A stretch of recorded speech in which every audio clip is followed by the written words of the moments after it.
আমেরিকার সাথে আমাদের মহামান্য, হ্যাঁ মানে কি বলবো, মহামান্যরা ব্যঙ্গ করে বললাম, ইউনূস সাহেব যে চুক্তি করে গেছেন, হ্যাঁ, এবং এইটা যদি ইমপ্লিমেন্ট হয় তাইলে কিন্তু একেবারে সব লেজে গোবরে হয়ে যাবে।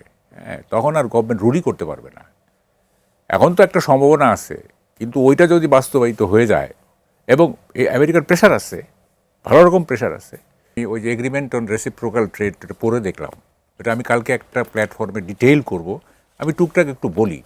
যেমন ধরেন, মানে এই অবস্থার মধ্যে যদি আমেরিকা চাপ দিয়ে এই চুক্তিটা বাস্তবায়ন করায় আর কি, তাহলে অবস্থাটা কী দেবে দেখেন। আপনাকে 14টা বোয়িং কিনতে হবে, ঠিক আছে, এবং 15 বছরে $1500 কোটি তেল কিনতে হবে। প্রতি বছর $350 কোটি কৃষি পণ্য কিনতে হবে। উন্নত মানের ভুট্টাও খাবো আমরা। এবং ভুট্টা কেন, শুনেন, যেটা হচ্ছে জেনেটিক্যালি মডিফাইড যে ফুড, যেটা নিয়ে বিতর্ক আছে, সারা গ্লোবালি বিতর্ক আছে, সেইটা তো আমাদের খাইতে হবে। এবং জেনেটিক্যালি মডিফাইড ফুড খেলে কি হবে, আপনার শুধু যে এইটা শারীরিক ক্ষতি করবে তা না, এটা মনস্তাত্ত্বিক ক্ষতিও করবে। একটা দুর্বল জাতি হয়ে যাব আমরা, এবং আমেরিকা তাই চাচ্ছে। এখানে বে অফ বেঙ্গলে তার প্রভু, মানে আমেরিকা চাচ্ছে, ভালো কথা, অন্তর্বর্তীকালীন সরকার কেন চাইল? আহা, ডক্টর ইউনূসের কথা বলেন না। মানে পুতুল হওয়ারও তো একটা মানে সফিস্টিকেশন লাগে না। সে এমন পুতুল, হ্যাঁ, মানে এটা ভাষায় প্রকাশ করে না। আমেরিকার এমন পুতুল সে আর কি। হ্যাঁ, কি একটা নিম্নমানের লোক। এই লোকটাকে আমরা এই রাষ্ট্রের ভার দিছিলাম। হ্যাঁ, কি অদ্ভুত ব্যাপার আর কি। যাই হোক, এগুলি তারেক রহমান এই বোঝা কিভাবে টানবে, ক্যারি ফরওয়ার্ড করবে কিভাবে আমি জানি না। মানে বিচ্ছিরি রকমের লোক সে আর কি। এবং দেখেন, মানে আমাদের কতগুলো জিনিস একেবারে ধ্বংস হয়ে যাবে। পোলট্রি ধ্বংস হয়ে যাবে, ডেইরি ধ্বংস হয়ে যাবে, আমাদের কৃষি ধ্বংস হয়ে যাবে। কীরকম, এগুলি টুকটাক একটু ব্যাখ্যা করি। যেমন ধরেন যে আমেরিকাতে কি, এটা ওদের তো র্যাঞ্চ আছে না, মানে মাইলের পর মাইল র্যাঞ্চ, এবারে বাল্ক অ্যামাউন্ট অফ উৎপাদন হয়। ধর ডেইরি যেখানে হাজার হাজার গরু এই বাল্ক, তো ফলে ওদের উৎপাদন খরচ কম।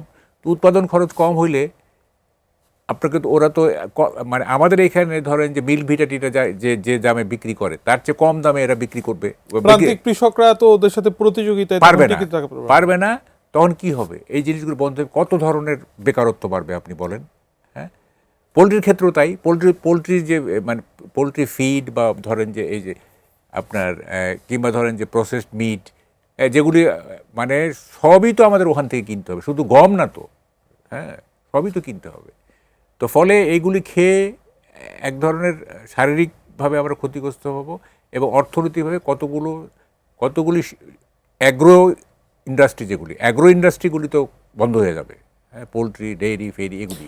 মানে এই প্রভাব তো আসলে বলে শেষ করা যাবে না। আমি শুধু বলি, অধ্যাপক আনু মোহাম্মদ, তিনি অবশ্য আজকে একটা সেমিনারে বা সভাতে তিনি বলছেন যে এই চুক্তিটা সমালোচনা করে বলছেন যে সরকার এবং বিরোধী দলের সংসদে আলোচনা করে এই চুক্তি মানে বাতিল করা উচিত। হ্যাঁ, এটা কিন্তু বাতিলের প্রভিশন আছে।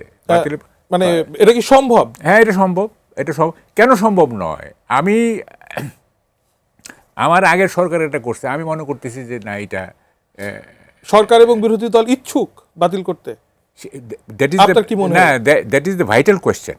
That is the vital question, যে আমেরিকাকে অ্যান্টাগোনাইজ করে এখানে রুল করতে পারবে কিনা সরকার, অথবা বিরোধী দল আমেরিকাকে অ্যান্টাগোনাইজ করে ক্ষমতায় যেতে পারবে কিনা। ঠিক আছে, এইগুলিতে মৌলিক প্রশ্ন। আমাদের রাজনীতিবিদদের একটাই মৌলিক জিনিস, সেটা হচ্ছে ক্ষমতায় টিকে থাকা এবং ক্ষমতায় যাওয়া।